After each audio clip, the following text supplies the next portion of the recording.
आप बहुत साल का सेविंग्स मिला के एक दिन आप एक बहुत बड़ा घर खरीदते हो। 4 या 5 दिन हुआ कि नहीं, आपको अजीब से मैसेजेस मिलना शुरू होते हैं, जैसे कि आप डेली क्या खाते हो, घर पे क्या बात करते हो, कब सोते हो, वगैरह वगैरह। दिन प्रतिदिन ये मैसेजेस और भी क्रीपी होते जाते हैं। तो नेक्स्ट आप क्या करोगे? क्या आप अपने फैमिली के साथ वहाँ रहना पसंद करोगे? तो आज मैं एक्सप्लेन करने जा रहा हूँ द वाचर टीवी सीरीज का, जो कि नेटफ्लिक्स पे रिलीज हुआ था। बात करें इस टीवी सीरीज के बारे में तो ये एक बहुत अच्छी मिस्ट्री थ्रिलर सीरीज है। ओके, तो सीधे चलते हैं एक्सप्लेनेशन की तरफ। तो पहले सीन में हम देखते हैं डीन और उसकी वाइफ नोरा को। यहाँ पे ये दोनों अपने बच्चों के साथ एक नए घर देखने गए थे न्यू जर्सी में। अब यहाँ पे ये बड़ा सा घर देख के डीन को बहुत अच्छा लगता है और वो इसको खरीदना चाहता है। यहाँ पे हम देखते हैं डील ब्रोकर जो था वो, उसके नाम था कैरन। अब कैरन नोरा की बहुत पुरानी दोस्त थी और बहुत सालों बाद ये लोग मिले हैं। यहाँ पे इन लोगों का थोड़ा बहुत बातचीत होता है और फाइनली हम देखते हैं डीन एक बहुत बड़ा लोन लेता है, करीब $3.1 मिलियन का। और कैरन यहाँ पे बोलते हैं कि इस घर को खरीदने के लिए 3 और बिडर थे।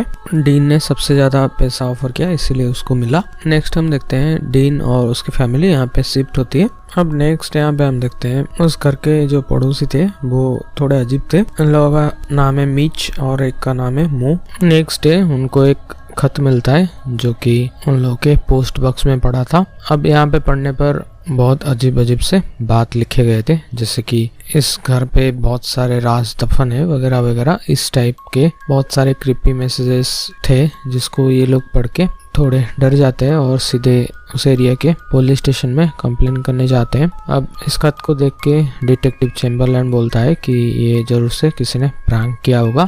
अब नेक्स्ट डे मीच और मो, जो कि उनके पड़ोसी थे, उनके साथ डीन का झगड़ा हो जाता है। यहाँ पे मीच और मो ये लोग बोल रहे थे कि तुम लोग जोर जोर से बात करते हो और तुम्हारी बेटी बहुत जोर से पियानो वगैरह बजाती है, तो हमें डिस्टर्ब होता है। दूसरी तरफ वो लोग खुद इनके गार्डन में घुस के मतलब डीन के गार्डन में घुस के फूल चुरा रहे हैं और ऊपर से उसी के साथ बहस कर रहे हैं। तो ऑब्वियसली डीन को गुस्सा आएगा और उन लोगों के साथ उसका झगड़ा हो जाता है। अब जाते जाते मो उसको बोल के जाते हैं कि आई एम वाचिंग यू। अब उसी दिन हम देखते हैं नोरा अपने फ्रेंड यानी कि कैरन से मिलने जाती है। अब कैरन की कन्वर्सेशन से हमें कैरन के बारे में थोड़ा बहुत पता चलता है। उसका डिवोर्स हो चुका है अपने पति के साथ और वो खुद ये बात कबूल करती है कि उसने ट्रिक करके उसका पति का घर अपने नाम कर लिया और तुम्हें भी ऐसा ही करना चाहिए। मतलब वो बेसिकली ये नोरा को बोल रही थी।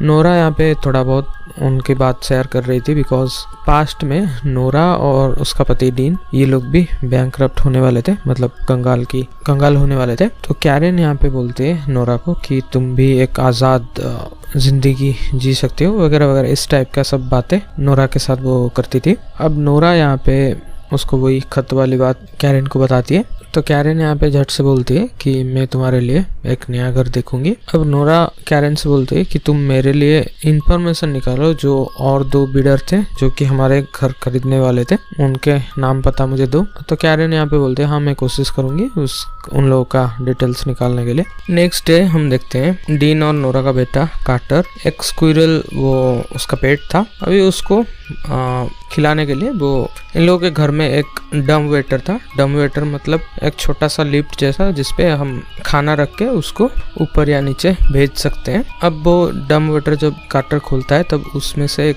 आदमी निकलता है जो कि उसको देख के कार्टर बहुत डर जाता है। अब उसका बेटा डर गया तो जाहिर सी बात है डीना भी गुस्सा होकर उस आदमी को बाहर फेंक देता है। अब यहाँ पे हमें पता लगता है कि ये जो आदमी है वो मेंटली रिटार्डेड है, तो वो अक्सर डम वेटर में खेलता रहता था। इस आदमी का नाम है जैस्पर और उसकी बहन पर्ल। ये लोग भी इन्हीं के नेबर थे और ऑब्वियसली इसके कारण फिर से डीन का इन लोगों के साथ झगड़ा हो जाता है, मतलब और एक नेबर के साथ झगड़ा हो जाता है। अब जाते जाते पर्ल भी कह जाती है कि मैं तुम्हारे ऊपर नजर रखूंगी। तो यहाँ पे ऐसा सब देख के डीन यहाँ पे सोचता है कि वो घर के चारों तरफ कैमरास लगा देगा। तो यहाँ पे वो एक सिक्योरिटी फार्म को कांटेक्ट करता है। अब सिक्योरिटी फार्म से एक आदमी आया था जिसका नाम है डेकोटा। अब ये $7,000 में डील फाइनल कर देता है। अब इनको इतने सस्ते में डील मिल रहा था, मतलब यूएस में ये सस्ता है तो इतने सस्ते में इन लोगों को डील मिल रहा था तो ये लोग राजी हो जाते हैं। अब हम देखते हैं डेकोटा डीन की बेटी एली के ऊपर लाइन मार रहा है।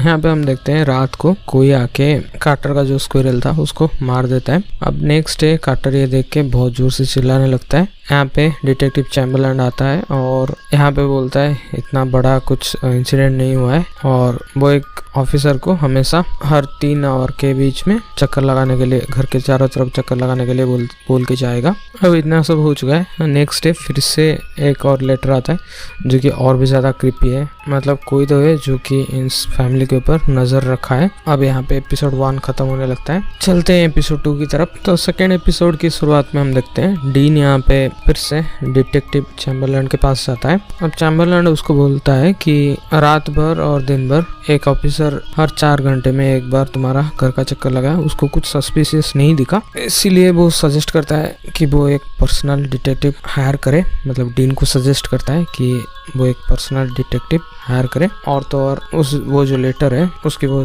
जांच पड़ताल करेगा, इसीलिए वो लेटर को वहाँ पे सबमिट करने के लिए बोलता है। अब डीन थियोडोरा से मिलने जाता है। थियोडोरा वही डिटेक्टिव है जिसको चैम्बरलैंड ने सजेस्ट किया था। अब थियोडोरा अपने बारे में कुछ बताती है, वो कैसे डिटेक्टिव बनी वगैरह वगैरह। अब यहाँ पे फाइनली डीन राजी हो जाता है इसको हायर करने के लिए, और बातों से हमें पता लगता है कि थियोडोरा को पैसा की भी ज़रूरत है बिकॉज उसे कैंसर है। नेक्स्ट हम देखते हैं नोरा यहाँ पे डीन से बोल रही थी कि वो इस घर पे सेफ फील नहीं कर रही, तो वो और उसके बच्चे ये लोग कुछ दिनों के लिए, जब तक हालत ठीक नहीं हो जाती, मतलब कैमरास वगैरह सब कुछ इंस्टॉल नहीं हो जाता, तब तक ये लोग मोटेल में रहेंगे। अब डीन बोलता है कोई भी अब सिक्योरिटी का काम पूरा नहीं है तो कोई भी आके घर पे इतने सारे सामान है, कोई भी आके चुरा ले सकता है, किसी एक को यहाँ पे रुकना पड़ेगा।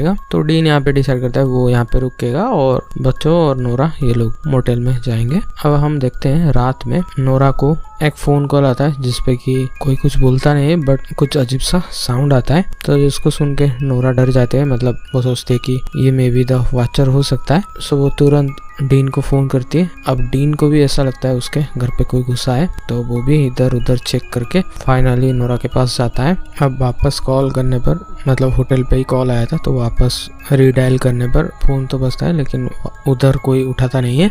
नेक्स्ट डे नोरा यहाँ पे कैरन से मिलने गई थी और उससे पूछने लगती है कि क्या तुम्हें पता चला, तो कैरन यहाँ पे बोलते हैं कि उसने बहुत ढूंढने का कोशिश किया बट प्राइवेसी रीजन के वजह से वो प्रीवियस जो ओनर है या फिर जो भी बीड किए थे इस घर को खरीदने के लिए, उन लोगों का नाम यहाँ पे नोरा को वो नहीं बता सकती। अब फिर से कैरन यहाँ पे नोरा को सजेस्ट कर रही थी कि मैं तुम्हारे लिए एक नया घर देखती हूँ, तुम जल्द से जल्द उस घर को सेल पे डालो, क्योंकि अगर ये सारी बात बाहर आ जाएगी, मतलब ये जो चिट्ठी वगैरह तुम्हें मिल रहा है, तो तुम्हारा घर का वैल्यू गिर जाएगा। अब नोरा यहाँ पे बोलते हैं मैं डीन से पूछ के बताऊंगी। अब थियोडोरा डीन को उसके प्रीवियस जो घर के ओनर थे उसके बारे में बताता है। अब यहाँ पे हम मिल पाते हैं एंड्रयू से, यही बंदा डीन को घर बेचा है। तो एंड्रयू अपनी कहानी बताने लगता है। उसे भी शुरू में ऐसे ही खत आने लगे। शुरू में ये लोग खुश थे बट वो खत आने के बाद ये लोग काफी डिस्टर्ब महसूस करे। नेक्स्ट उनका मुलाकात होता है मीच एंड मू से। उसके बाद उसके वाइफ को घर पे अजीब से साउंड सुनाई देने लगे और कभी कभी किसी अनजान शख्स को वो देख पाती थी। ऐसे ही होते होते उसकी वाइफ डिप्रेशन में जाने लगी और डेली उन लोगों का झगड़ा होता था, इसीलिए एंड्रयू को काम में भी जाना होता है, इसलिए वो दिन में अपने बच्चे को मीच एंड मू के पास छोड़ के जाती थी। तो एक रात को वो अपने बच्चे से पूछता है कि आज तुम्हारा दिन कैसा गया, तो उसका बच्चा बोलता है कि उसने आज एक अजीब सा चीज देखा। मीच एंड मो के घर पे 7-8 लोग ऐसे गोल में खड़े होके किसी बच्चे को मार के उसका खून पी रहे थे, मतलब कल्ट टाइप का चीज है। अब ये बात सुन के ऑब्वियसली एंड्रयू बहुत डर जाता है और कभी भी अपने बच्चे को मीच एंड मो के पास छोड़ के नहीं जाता। ऐसे ही उन लोगों का मीच एंड मो के साथ झगड़ा हो गया और एक बार वो अपने बच्चे की चीख सुनता है तो वो नीचे जाता है। यहाँ पे वो नोटिस करता है नीचे और एक टनल है जिसके माध्यम से मो यहाँ पे आई थी और वो उसके बच्चे का खून अजीब तरह से पी रही थी, जिसको देख के एंड्रयू बहुत तेज चिल्लाता है और वो तुरंत फैसला करता है कि वो नए घर पे शिफ्ट होगा और ये घर बेच देगा। लेकिन उसकी वाइफ इतना डिप्रेशन में जा चुकी है कि नया घर पे जाते ही उसकी वाइफ ने सुसाइड कर लिया। अब ये सब बात एंड्रयू यहाँ पे डीन को बताता है और उसके पास जो खत आया था वो भी दिखाता है। अब उसको बोल के जाता है कि अगर तुम अपने फैमिली से प्यार करते हो तो जल्द से जल्द उस घर से निकल जाओ। दूसरी तरफ हम देखते हैं डीन की बेटी एली, यहाँ पे वो डेकोटा से उसका फ्लर्टिंग चल रहा है और बेसिकली इन लोगों का निभा निभी वाला प्यार चल रहा है।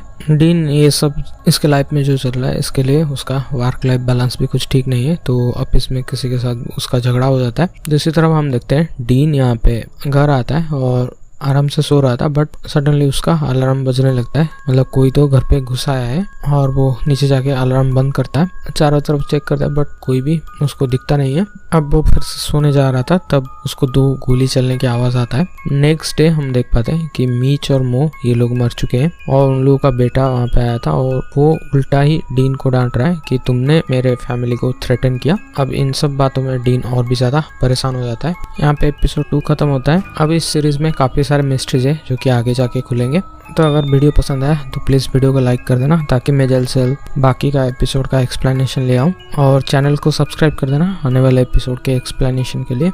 मिलते हैं नेक्स्ट वीडियो में। Thanks for watching.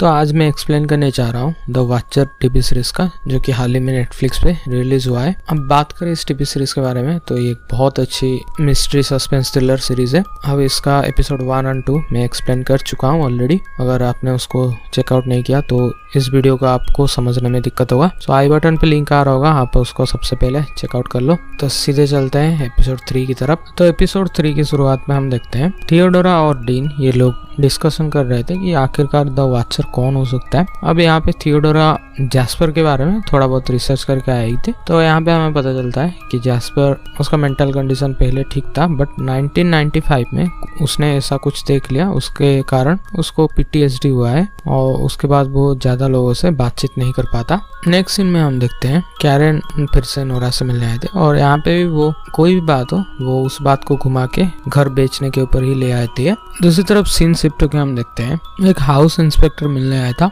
डीन से और यहाँ पे वो खुद का नाम जॉन बताता है। जॉन की बात थोड़ी अजीब थी, मतलब बहुत बड़ी अजीब बात बोलने लगता है कि हर 80 साल में एक बार क्रांति होगी, यानी कि वार होगा और तुम्हें बच के रहना चाहिए, ऐसा वैसा सब कुछ बोल रहा था। और वो बोलने लगता है कि पहले लोग चर्च जाते थे और घर को लॉक नहीं किया करते थे, बट अभी ना ही कोई चर्च जाता है लेकिन घर को लॉक सभी करते हैं। और ऊपर से वो एली के बारे में बताने लगते हैं, मतलब नोरा की बेटी, मतलब डीन की बेटी एली को उसने डेकोटा के साथ देखा है। तो ये बात सुन के डीन यहाँ पे उसके ऊपर भड़क जाता है, मतलब जॉन के ऊपर भड़क जाता है, काम से काम रखो। और जॉन जाते जाते बोल के जाता है कि टाइम मिले तो पास ही में एक चर्च है, उस चर्च में जाना। ये कह के वो इधर से चला जाता है। अब डीन यहाँ पे गुस्से में, जो वर्कर नीचे काम कर रहे थे, मतलब डीन यहाँ पे घर की रिनोवेशन कर रहा था, तो वो वर्कर लोगों को पूछने जाता है कि ये हाउस इंस्पेक्टर कौन था। तो यहाँ पे वर्कर लोग बोलने लगते हैं कि ये बंदा हाउस इंस्पेक्टर नहीं है, मतलब इस एरिया का ये बंदा हाउस इंस्पेक्टर नहीं है। वर्कर लोगों को ऐसा लगा कि वो कोई गेस्ट होगा, इसीलिए वो लोग कुछ नहीं बोले। अब डीन को यहाँ पे बड़ा अजीब लगता है कि ये बंदा कौन था जो कि खुद को हाउस इंस्पेक्टर बोल के बहुत सारा बातें डीन को सुना के चला गया। नेक्स्ट हम देखते हैं डीन यहाँ पे अपने बेटी से यानी कि एली से पूछती है कि तुम्हारा और डेकोटा का कुछ चल रहा है क्या। तो यहाँ पे उसकी बेटी मना करती है। उसकी बेटी को अभी 18 साल भी नहीं हुआ था, सो उसके पिता यानी कि डीन को उसकी काफ़ी फिक्र थी। बट ये बात सुन के एली को बहुत ज़्यादा गुस्सा चढ़ता है और अपने पिता को भला बुरा बोल के इधर से चले जाते। इंडिया में ऐसा कुछ होता तो सिचुएशन रिवर्स होता।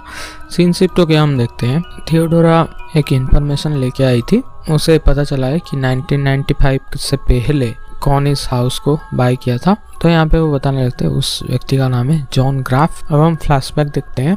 यहाँ पे हम देखते हैं वही बंदा जो कि थोड़ी देर पहले डीन से मिलने आया था, उसी बंदे को हम देख पाते हैं। अब जॉन 1994 में ये घर खरीदता है। उसके पास पैसे नहीं थे, बट उसके पास बहुत पैसे थे। उसकी माँ के पैसे से वो घर खरीदता है। यहाँ पे हमें पता चलता है कि उसकी बेटी जो कि 17 साल की है, उसका किसी लड़के के साथ चक्कर चल रहा था, जो कि ये बात जॉन को बिल्कुल भी पसंद नहीं था। साथ ही साथ उसकी वाइफ बहुत ज़्यादा बदतमीज थी और तो उसका भी किसी के साथ चक्कर चल रहा है। अब बार बार घर पे उसकी बेइज्जती होती थी और हमेशा वो चुप रहा करता था और एक दिन उसका जॉब भी चला जाता है। अब वो जॉब चला जाता है, लेकिन वो घर पे नहीं बताता, बल्कि डेली जॉब जाने का बहाना करता है, जॉब पे जाने का बहाना करता है। और वहाँ पे एक बैंक जाता है जहाँ पे कि उसकी माँ का अकाउंट था। अब उसमें से वो थोड़ा थोड़ा अमाउंट डिडक्ट करता है। बहुत ज़्यादा अमाउंट डिडक्ट करेगा तो और पता चल जाएगा, तो बहुत छोटा छोटा अमाउंट वो डिडक्ट करता है। लेकिन थोड़े दिन बाद उसको वही खत आने स्टार्ट होते हैं। मतलब द वॉचर को उसके फैमिली प्रॉब्लम के बारे में पता था, और तो और उसका जॉब भी आ चुका है वो भी पता था। तो ये सब देख के वो बहुत ज़्यादा फ्रस्ट्रेट हो जाता है। मतलब जॉन बहुत ज़्यादा फ्रस्ट्रेट हो जाता है। ऊपर से वो एक बहुत ज़्यादा धार्मिक व्यक्ति था। तो एक दिन वो क्या करता है कि उसके घर पे जितने भी फोटोग्राफ्स थे वो उसमें से अपना फोटो चीर के निकाल देता है और अपने घर के लाउड स्पीकर में क्रिश्चियन प्रेयर वो लगाता है और एक गन निकालता है। सबसे पहले वो अपनी बीवी को मारता है, उसके बाद अपने माँ को, फिर अपनी बेटी को, उसके बाद वो अपने बेटे को लाने के लिए स्कूल जाता है और वहाँ पे मैच देखता है। उसके बाद अपने बेटे को घर पे लाके मार देता है और उस दिन से वो बंदा गायब है। बस जैस्पर को तो 3 हफ्ते बाद बहुत स्मेल हुआ उस घर से। मतलब वो डेली वो डम वेटर में खेलने जाता था, तो 2 हफ्ते बाद वो ऐसे ही चेक इन करने के लिए घर के अंदर जाता है और काफ़ी ज़्यादा स्मेल होने लगता है। और यहाँ पे वो देखता है कि चारों की बॉडी अजीब तरह से रखा हुआ है। ये देख के उसको सख्त धक्का लगा और बाद में उसको PTSD हुआ। यहाँ पे हमें पता लगता है कि ये लोग कभी भी जॉन ग्राफ को पकड़ नहीं सके और वो जो 4 लाशें थी उन लोगों, मतलब उस बॉडी में एक भी कतरा खून नहीं था, बल्कि किसी ने खून निकाल लिया था। अब इतने दिन से, मतलब इतने सालों से जॉन ग्राफ को कोई भी नहीं देखा है। अब बातों बातों में डीन को यकीन हो जाता है कि आज जिससे वो मिला वो जॉन ग्राफ हो सकता है, बिकॉज उसका नाम भी जॉन था और वो भी अपने लड़की के बारे में कुछ बोल रही थी। और तो और वही सेम चर्च का वो जिक्र करता है जिसपे जॉन अक्सर जाया करता था। बट इससे थियोडोरा पूरी तरह से कन्विंस नहीं होती। नेक्स्ट हम देखते हैं सब जगह पे कैमरास लग चुके हैं, इसीलिए नोरा और उनके बच्चे ये लोग वापस अपने घर आते हैं। अब घर आते ही नोरा को वही और एक नया चिट्ठी मिलता है। तो ये देख के नोरा बहुत ज़्यादा परेशान हो जाती है। यहाँ पे एपिसोड 3 खत्म होता है। चलते हैं एपिसोड 4 की तरफ। एपिसोड 4 की शुरुआत में हम देखते हैं ये लोग फाइनली उस बिल्डर के पास जाते हैं या फिर ब्रोकर के पास जाते हैं जिसने इन लोगों को घर खरीदवाया था, मतलब कैरन उसके बॉस के पास। और इन लोगों का यहाँ पे छोटा मोटा झगड़ा होता है और डीन और नोरा इधर से चले जाते हैं। दूसरी तरफ डीन यहाँ पे अपनी बेटी एली को डेकोटा के साथ फिर से देख लेता है, तो उससे और भी ज्यादा डाउट होता है। नेक्स्ट अभी सीन शिफ्ट होकर हम देखते हैं। यहाँ पे हम देखते हैं थियोडोरा, नोरा और डीन ये लोग बातचीत कर रहे थे। डीन यहाँ पे फिर से बोल रहा था कि मैंने कल जॉन को देखा था। तो यहाँ पे थियोडोरा बोलने लगती है कि जॉन यहाँ पे 20 साल के बाद क्यों आएगा तुमसे मिलने, मतलब 20-25 साल हो चुके हैं प्रोबेबली, उसको लोग यहाँ पे पहचानते हैं, तो वो इतना बड़ा रिस्क लेके इधर क्यों आएगा। तो इसका आंसर डीन के पास कुछ नहीं होता। तो थियोडोरा यहाँ पे बोलने लगते हैं कि तू हो सकता है तुम सही बोल रहे हो, बट यहाँ पे वो वाचर कहीं ना कहीं डेकोटा को बोल रही थी। यहाँ पे वो बोलती कि बिजनेस वहाँ पे होता है जहाँ पे अपॉर्चुनिटी हो, यानी कि पहले तुम्हें यहाँ पे अनसेफ फील करवाया जाएगा, उसके बाद ही तुमको कैमरास वगैरह, मतलब सिक्योरिटीज वगैरह इधर लगाने का नीड हुआ। नहीं तो तुम्हारे दिमाग में ये सब तो आया नहीं था। मतलब घर पे ऐसे ही कोई सिक्योरिटी कैमरा वगैरह लगाता नहीं है अनलेस एंड अनटिल उसको इनसिक्योर फील ना हो। तो सबसे पहले मे बी डेकोटा ने ऐसा कुछ किया हो, ऐसा खत वगैरह लिखा हो जैसे कि तुम डर जाओ। उसके बाद यहाँ पे वो अपना बिजनेस एक्सपेंड करने के लिए कैमरास वगैरह लगाया और तो उसका भी फायदा हुआ। अब ये बात भी लॉजिकल है, इसीलिए डीन भी इस बात के ऊपर थोड़ा बहुत बिलीव कर रहा था। नेक्स्ट थियोडोरा बोलने लगती है कि उसका एक हैकर फ्रेंड है जो कि डेकोटा के सिस्टम को हैक किया था। मतलब वो घर पे जाके गेम्स वगैरह खेलता है, तो ऑनलाइन गेम में एक यूजर नेम होता है, तो उस यूजर नेम का नाम है द वॉचर। तो ये सुन के डीन और नोरा का शक और भी ज्यादा बढ़ जाता है। अब यहाँ पे डीन नोरा को बोलता है कि मे बी उसकी बेटी का चक्कर डेकोटा के साथ चल रहा, तो हमें अपनी बेटी को बचाना पड़ेगा। तो ये लोग मौका देख के जो उसकी बेटी यानी कि एली डेकोटा के साथ चैट कर रही थी वो पकड़ लेते हैं और अपनी बेटी को डांटने लगते हैं। अब उसकी बेटी यहाँ पे उल्टा रिएक्ट करके इधर से चली आती है। अब नेक्स्ट डे डीन यहाँ पे डेकोटा को बुलाया था और उसको कन्फ्रंट करता है, बेसिकली उसको डांट रहा था। बट एली यहाँ पे पुलिस को बुला लेते कि उसके फादर एक बच्चे को मार रहे हैं करके। तो यहाँ पे डीन अरेस्ट होते होते बचता है। डीन यहाँ पे पुलिस वालों को असलियत बताने का कोशिश करता है, बट पुलिस वाले भी यहाँ पे बात नहीं सुनते। नेक्स्ट सीन में हम देखते हैं यहाँ पे डेकोटा, उसे पुलिस स्टेशन बुलाया गया था और उसे उसका डीएनए ये लोग मांगते हैं। तो डेकोटा देने के लिए राजी हो जाता है क्योंकि उसने कुछ किया नहीं था, वो वाचर नहीं है। बट यहाँ पे उसका वकील बोलता है कि उसके सिस्टम को जो हैक करवाया गया ये सब इलीगल है, तो ये लोग वापस डीन और नोरा के ऊपर केस ठोकना चाहते हैं। अब जब घर पे कोई नहीं होता तो डीन और नोरा की बेटी ये सबसे घटिया हरकत करती है। वो यहाँ पे झूठ मूठ का एक वीडियो बनाती है जिसपे कि वो ऐसा बोलती है कि वो एक अफ्रीकन अमेरिकन लड़के से प्यार करता है। मतलब वहाँ पे ऐसा रेसिस्ट वगैरह के विरोध में सब कुछ रहते हैं। तो बेसिकली वो अपने माता पिता को रेसिस्ट बोल रही थी, बट रीज़न कुछ और था। यहाँ पे वो ऐसा वीडियो बना देती है क्योंकि वो एक ब्लैक लड़के से प्यार करती है, उसका पेरेंट्स उसके प्यार के लिए मान नहीं रहे, ऐसा वैसा सब वीडियो बनाती है। तो ये वीडियो वायरल भी हो जाता है और यहाँ पे डीन का नौकरी खतरे में आ चुका था और साथ ही साथ यहाँ पे डीन और नोरा का झगड़ा होने लगता है। अब नेक्स्ट डे हम देखते हैं कैरेन यहाँ पे नोरा से मिलने आई थी और यहाँ पे बोलता है कि अब जब ये रेसिस्ट का बात आया है तो डीन का जॉब इतने दिन के लिए नहीं, मतलब उसका जॉब जल्दी जा सकता है और यही सही मौका है, तुम अपने इस हालात से निकल सकते हो और डीन को डिवोर्स दे दो। मतलब किस तरह का घटिया दोस्त है और वो घर हड़प लो, ऐसा सब सजेशन दे रही थी कैरेन। उसका नाम भी सही बैठ रहा है। बेसिकली कैरेन यूएसए के लोग इस रेफरेंस को समझ पाएंगे। और तो और यहाँ पे डीन की हालत और भी ज़्यादा ख़राब होने लगता है। किसी ने एक पार्सल भेजा था जिसपे एक पेन ड्राइव था और वो पेन ड्राइव में एक बहुत अश्लील वीडियो था और किसी ने ये मेल डीन के बॉस को भेजा है। अब यहाँ पे हम देखते हैं डीन यहाँ पे चुपचाप सो रहा है, बट वीडियो में जो लड़की है वो अपना कपड़ा वगैरह उतार के वो कर रही है। तो ये जो कपड़ा है वो डीन को जाना पहचाना लगता है और डीन को याद आता है कि 1995 में जॉन ग्राफ की जो बेटी थी वो मरी थी, उसका भी सेम यही ड्रेस था। अब यहाँ पे डीन को कुछ भी समझ नहीं आ रहा था। डीन यहाँ पे घर पे जाता है और उसके बीवी को यानी कि नोरा को भी किसी ने मेल भेज दिया था और यहाँ पे वो अपने वाइफ को कन्विंस करने का कोशिश करता है, बट उसकी वाइफ नहीं मानती। अब यहाँ पे हमें पता लगता है ये सीडी और कोई नहीं बल्कि डेकोटा ने भेजा है क्योंकि डेकोटा ने सीक्रेटली एक कैमरा लगा दिया था डीन के कमरे में। अब डेकोटा यहाँ पे रिवेंज लेने के लिए ये सब कर रहा था। यहाँ पे एपिसोड 4 खत्म होता है। अब एपिसोड 5 के शुरुआत हम देखते हैं डीन यहाँ पे टीवी देख रहा था और सडनली एक आड़ में वो एंड्रयू को नोटिस कर पाता है। मतलब एंड्रयू एक एक्टर है और यहाँ पे बेसिकली डीन किसके ऊपर भरोसा करे किसके ऊपर ना करे कुछ समझ नहीं आ रहा था। और तो और रात में वो देखता है मीच एंड मो ये लोग वापस अपने घर पे जा रहे थे, बट मीच एंड मो तो मर चुके हैं। यहाँ पे डीन को कुछ भी समझ नहीं आ रहा था। सीन अभी शिफ्ट होके हम देखते हैं नोरा ने जो कॉल रिकॉर्ड्स है वो मंगवाया था डीन के। अब यहाँ पे लैंडलाइन का कॉल रिकॉर्ड्स वो छान रही थी, तभी उसको एक अजीब सा बात वो नोटिस करती है। यहाँ पे हम देख पाते हैं उस रात को जब नोरा मोटेल में थी वहाँ पे एक कॉल आया था, वो कॉल एक्चुअली घर से ही आया था, मतलब यहाँ पे जो लैंडलाइन है।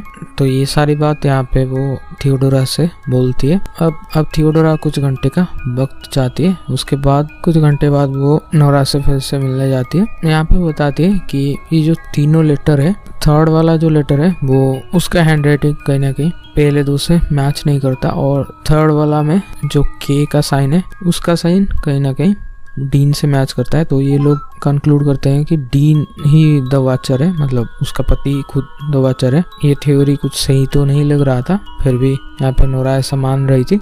दूसरी तरफ सीन शिफ्ट होकर हम देखते हैं डीन यहाँ पे एंड्रयू का पीछा करते हुए वहाँ पे आ गया था और यहाँ पे वो एंड्रयू को कॉन्फ्रंट करता है। एंड्रयू यहाँ पे बोलता है कि वो अभी एक्टिंग करता है। डीन को ऐसा लग रहा था कि उसको किसी ने हायर किया होगा एक्टिंग करने के लिए, लेकिन एक्चुअली में एंड्रयू एक एक्टर ही है और वो सच में प्रीवियसली वहाँ पे रहा था जहाँ पे अभी डीन और नोरा रह रहे हैं। तुम्हें मानना है मानो, नहीं तो भाड़ में जाओ के वो चला जाता है। सीन अभी शिफ्ट होकर हम देखते हैं डीन को डेकोटा ने बुलाया था। अब डेकोटा सारा वीडियोस देख के वो ये कंक्लूजन में आया है कि डीन द वाचर नहीं है, उसको एक्चुअली डीन के ऊपर ही शक था, इसीलिए उसने चुपके से एक कैमरा लगा दिया था डीन के कैमरे में। अब उसको सारा फुटेज देख के मालूम चला कि ये जो लड़की आई है वो पता नहीं कहाँ से आई है, क्योंकि चारों तरफ कैमरास लगा हुआ है। वो बाहर से नहीं आई बल्कि घर के अंदर ही कहीं पे है।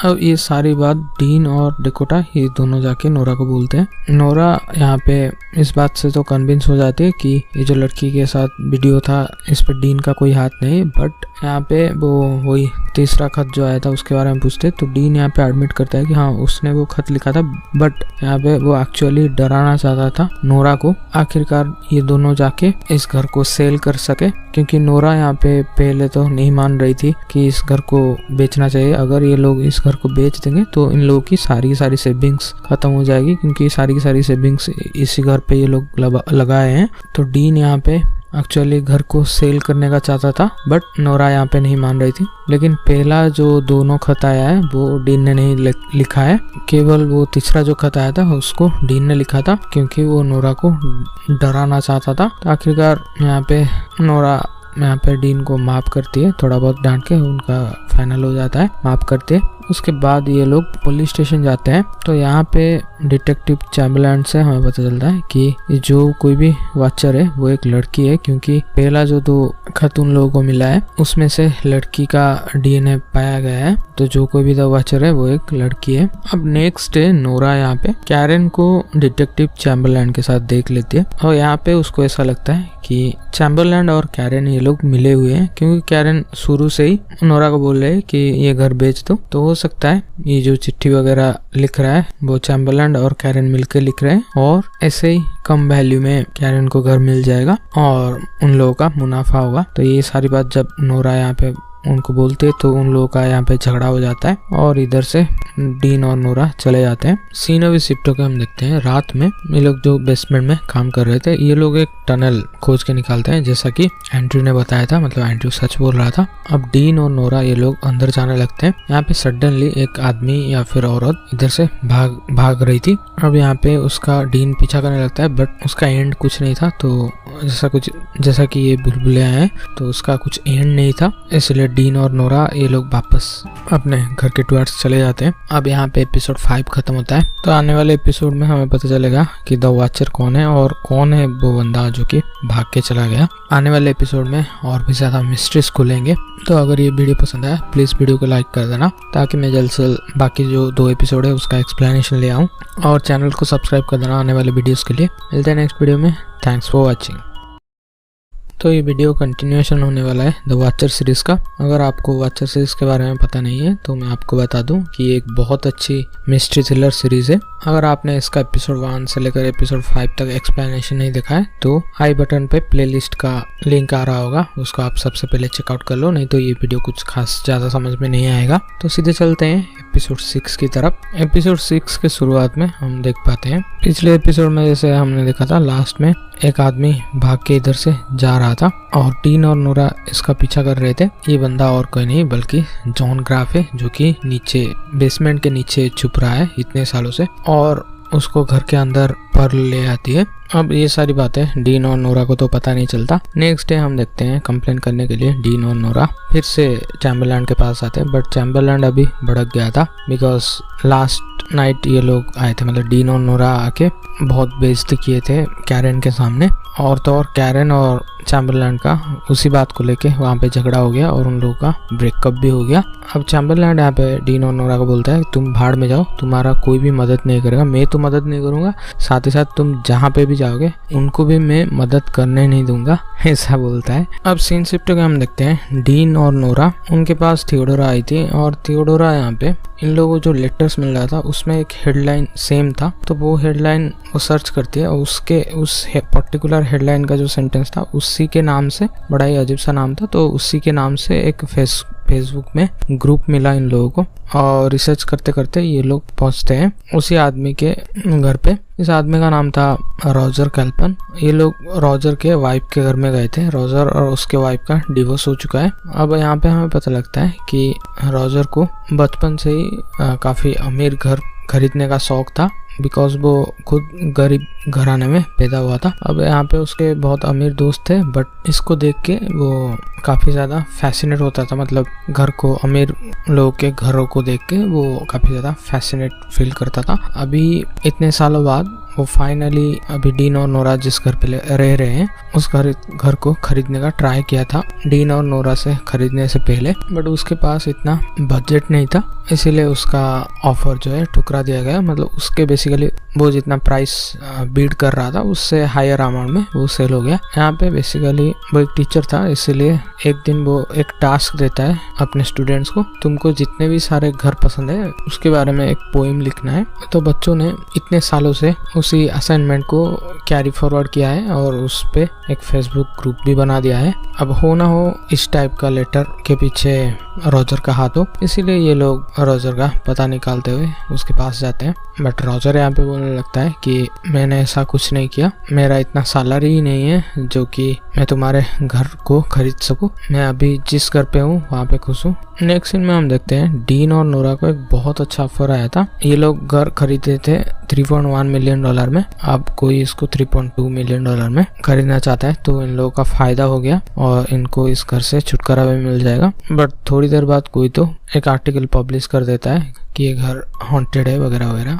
अब गेस कीजिए कौन होगा। ये है कैरन जो कि आर्टिकल पब्लिश कर दिया था। तो यहाँ पे नोरा और कैरन का फिर से झगड़ा हो जाता है। यहाँ पे एपिसोड 6 खत्म होता है। चलते हैं फाइनल एपिसोड की तरफ। यहाँ पे सारे के सारे मिस्ट्रीज खुलेंगे और मैं एंडिंग में जो भी हुआ एक्सप्लेन करूंगा। एंडिंग में एक थ्योरी भी है। ओके, तो चलते हैं एपिसोड 7 की तरफ। यहाँ पे एपिसोड 7 की शुरुआत में हम देख पाते हैं कि डीन की नौकरी जा चुकी है। अब नोरा के पैसे से घर चल रहा है। मतलब यहाँ पे कुछ महीने बीत चुके हैं। डीन यहाँ पे अभी भी वाचर कौन है इसको पकड़ने के लिए, मतलब वो केस से ऑब्सेस्ड है। अब इसी बात को लेके डीन और नोरा का बेस हो जाता है। सीन शिफ्ट होकर हम देखते हैं डीन यहाँ पे थियोडोरा से मिलने गया था। जैसे कि हमको पता है कि थियोडोरा लास्ट स्टेज कैंसर है उसे, तो वो हॉस्पिटल में एडमिट थी। तो यहाँ पे बताने लगते हैं कि मैं जो भी बता रही हूँ वो किसी और को मत बताना, स्पेशली वाचर जो कोई भी है उसकी फैमिली को परेशान मत करना। और यहाँ पे हमें पता चलता है वाचर और कोई नहीं बल्कि थियोडोरा है और वो अपनी कहानी बताने लगती है।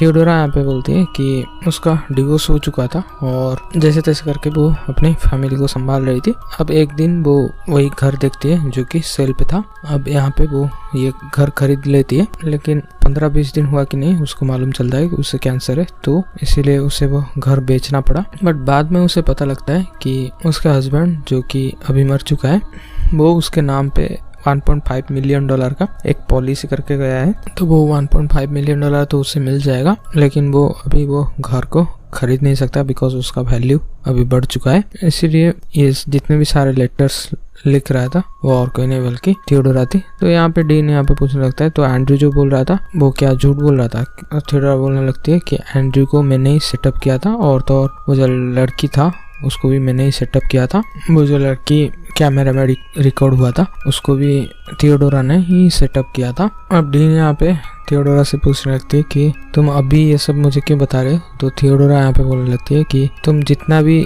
कोशिश कर लो मैंने सारे के सारे सबूत मिटा दिया था, तो तुम कभी भी वाचर तक मतलब मेरे तक कभी पहुंच नहीं सकते थे और ये केस तुम्हें अंदर से खाए जा रहा था, इसलिए लास्ट में मरते मरते मैं सब कुछ बता रहा हूँ। अब डीन यहाँ से चला जाता है और ये सारी बात नोरा को बोलता है। नोरा और ये दोनों साथ में यकीन ही नहीं कर पाए थे कि थियोडोरा ये दो वाचर है। अब नेक्स्ट डे डीन यहाँ पे सबसे माफी मांगने के लिए अपने नेबर से माफी मांगने के लिए बाहर जाता है। सबसे पहले वो मो के पास जाता है। अब मो और डीन के कन्वर्सेशन से हमें पता चलता है कि एक्चुअली में मीच और मो का बेटा ही एक नशेड़ी है जो कि उस रात को एक बूढ़ा और बूढ़ी औरत को मार दिया और लोगों को ऐसा दिखाया कि मीच एंड मो मर चुके हैं, जबकि मीच एंड मो उस दिन हॉलीडे के लिए बाहर गए हुए थे और अभी उसका बेटा जेल में है, ऐसा मो बता रही थी।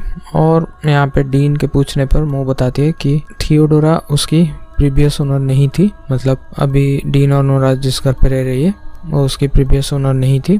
जो बात सुन के डीन यहाँ पे और भी ज्यादा परेशान हो जाता है। तो यहाँ पे डीन और नोरा फाइनली थियोडोरा के क्रिमेशन रिचुअल में जाते हैं। अब यहाँ से डीन को असली बात पता चलता है। यहाँ पे उसकी बेटी मतलब थियोडोरा की बेटी यहाँ पे उसको बताती है कि थियोडोरा ने जो भी बोला वो सब डीन के लिए बोला, क्योंकि वो अपना आखिरी केस ऐसे अनसॉल्व रखना नहीं चाहती थी, इसीलिए वो अपने ऊपर ही दोष ले लिया, मतलब थियोडोरा ने अपने ऊपर ही दोष ले लिया। अब ये बात डीन को अंदर से खाई जा रहा था, मतलब द वाचर कौन है, इसीलिए थियोडोरा जानबूझ के अपने ऊपर ही दोष ले लिया। मतलब थियोडोरा ने जितना भी बात डीन को बोला है वो सारे के सारे झूठ है, ऐसा कुछ नहीं हुआ है और ये लोग कभी भी उस घर को नहीं खरीदे थे। अभी तक जितना भी थियोडोरा ने बोला मरने से पहले वो सारे के सारे झूठ है। वो खाली डीन को परेशान ना हो और अपने लाइफ में मूव ऑन कर सके, इसीलिए बोल के इस दुनिया से चली गई। अभी सीन शिफ्ट होकर हम देखते हैं डीन और नोरा को एक ठीक ठाक ऑफर मिला है, मतलब इस पे उन लोगों का 100 के नुकसान होगा, फिर भी ये लोग इस घर को बेच के इधर से चले जाएंगे। ये घर खरीदने वाला कौन है उस टाइम तक उन लोगों को पता नहीं था। थोड़ी देर बाद हम देखते हैं, मतलब थोड़ी दिनों बाद हम देखते हैं ये घर कैरेन ने खरीद लिया है और नोरा यहाँ पे उसके ऊपर हंस के इधर से चले जाते हैं कि तुम इधर खुश नहीं रह पाओगी। और उसी रात को हम देखते हैं कैरेन को कोई डराने लगता है और सडनली स्टेयरकेस के ऊपर नीचे से कोई ऊपर आता है, एक हुडी पहना हुआ इंसान, जिसको देख के कैरेन यहाँ पे बहुत ज़्यादा डर जाती है। लाइट फ्लिकरिंग करने लगता है, ये सब मतलब डरावना चीज़ देख के कैरेन इस घर को 2 दिन में ही हाफ प्राइस में बेच के इधर से चली गई थी। मतलब ये साफ था कि कैरेन भी वाचर नहीं है। ऐसे ही कुछ महीने बीत जाते हैं और यहाँ पे हम देखते हैं डीन को इस बात में इतना सदमा लगा हुआ है कि वो अभी एक थेरापिस्ट के पास जाता है थेरापी सेशन करने के लिए। और यहाँ पे हम देखते हैं उसके घर पे एक नया फैमिली शिफ्ट हुआ है जिसको डीन अभी देख रहा था। दूसरी तरफ हम देखते हैं ग्रुप में पॉल, उसका भाई जैस्पर और रॉजर और जॉन, ये लोग एक ग्रुप करके बैठे हुए हैं। यहाँ पे ये लोग पुराने घर को कैसे रेनोवेशन से बचाया जाए और पुराने संस्कृति, ये सब उसके बारे में सब बातचीत कर रहे थे। और यहाँ पे बातों बातों में रॉजर कैल्पन ये जॉन से पूछने लगता है कि तुम्हारे फैमिली का मतलब कहाँ है, तुम बेसिकली कहाँ से हो। तो फैमिली का नाम सुनते ही जॉन यहाँ पे कुछ नहीं बोलता, थोड़ा अजीब सा रिएक्ट करता है।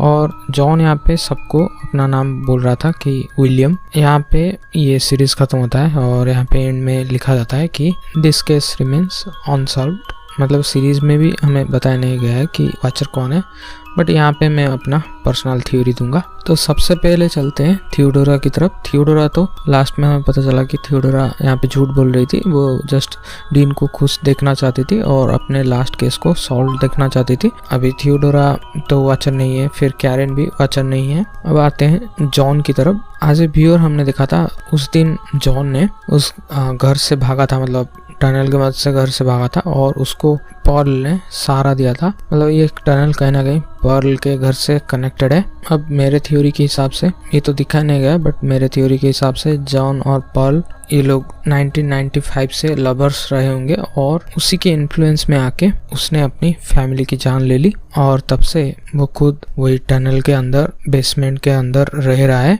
और अभी अगर उस लड़की के बात किया जाए, मतलब जो अननोन लड़की कैमरे के फुटेज में कैद हुई थी, मुझे लगता है वो लड़की, उस लड़की को जॉन और पर्ल ये दोनों मिलके ही सेटअप किए होंगे ताकि डीन का बदनामी हो सके। और वैसे भी पर्ल डीन का झगड़ा हुआ था, मतलब डीन का तो बेसिकली सबके साथ झगड़ा ही हुआ था। तो मेरे केस के हिसाब से पर्ल और जॉन क्राफ्ट ये दोनों वाचर हो सकते हैं। अब ये रही इस सीरीज की एंडिंग एक्सप्लेनेशन। अगर वीडियो पसंद आया तो प्लीज वीडियो को लाइक कर देना और चैनल को सब्सक्राइब कर देना आने वाले इस तरह के वीडियोस के लिए। मिलते हैं नेक्स्ट वीडियो में। Thanks for watching.